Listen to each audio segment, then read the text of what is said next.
O que os amigos podem dizer a respeito das reuniões mediúnicas virtuais?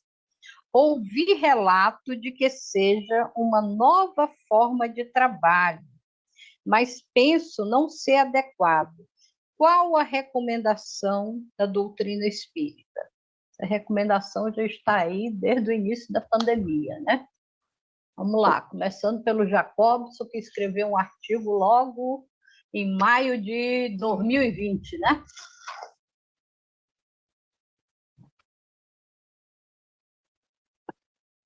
Está fechado. Gostaria, antes de eu colocar, eu gostaria de ouvir a Marta, porque ela tem alguns relatos muito importantes sobre esse período, e depois nós podemos, se for o caso, trazer também alguma experiência. Mas ela trouxe, na época, para nós, informações muito importantes sobre essa ideia que tem percorrido não só o Brasil, mas, inclusive, muitos países, né, outros países que também estão com essa ideia ainda agora de reunião mediúnica virtual. Eu creio, Jacobs, que o seu artigo explicou tudo isso. Está muito claro.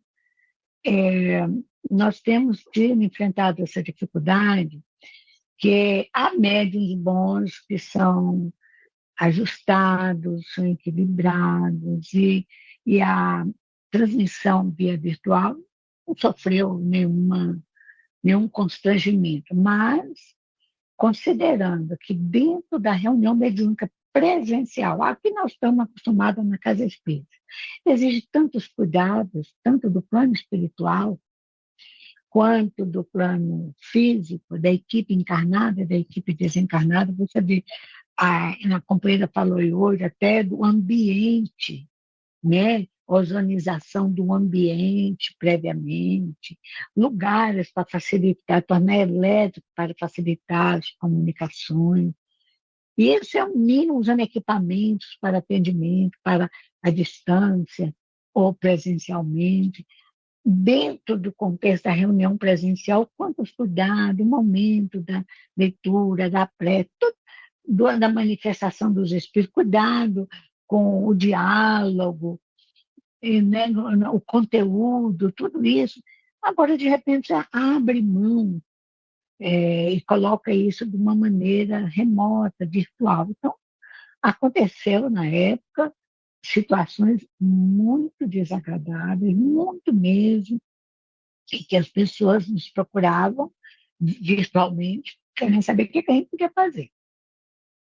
Muitos médiums, teve médium até que escorregou na cadeira, estava em frente ao computador, a cadeira, não sei muito, foi, escorregou, bateu a cabeça, a boca na mesa, e o marido dela, que não era espírita, começou, viu aquilo, ela gritou, estava numa comunicação, escorregou, foi puxar a cadeira, na hora da comunicação, bateu a cabeça, machucou e gritou, mas não sabia o que fazia.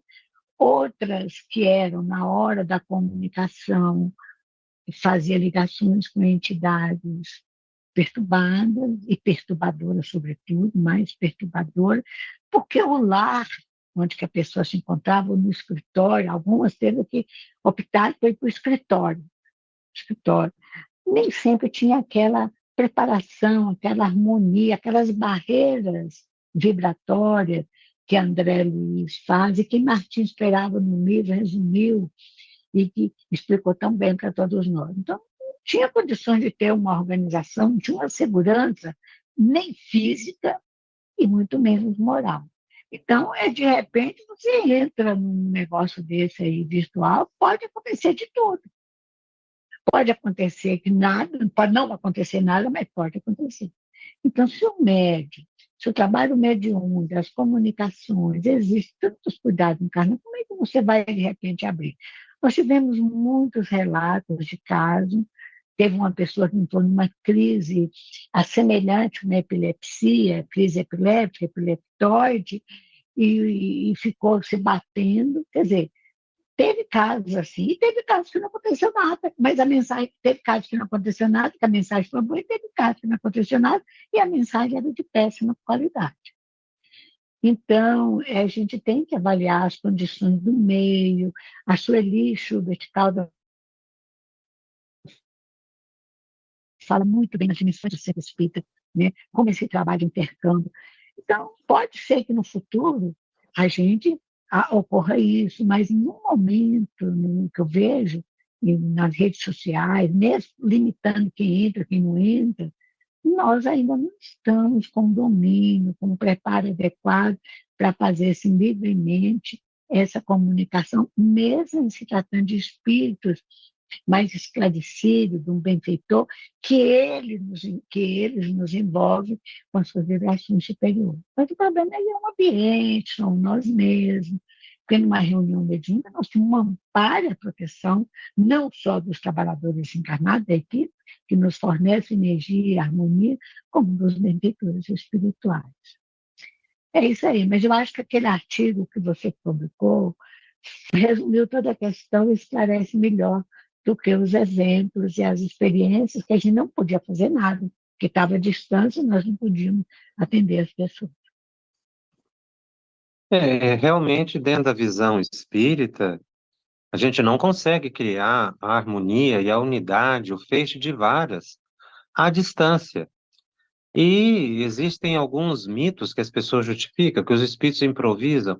É, é, é, é essa mesma ideia da gente dizer para os espíritos o que, que eles devem fazer. A gente fala e os espíritos obedecem. Isso não é realidade. Isso não acontece. São, na verdade, criações humanas novidadeiras e que fogem totalmente dos princípios espíritas. Alguns justificam, mas o meu lar é harmonioso. Marta colocou aqui agora. Qual ambiente se pode dizer hoje na Terra que não tem espíritos inferiores? Todos os ambientes. Ah, mas eu moro sozinho.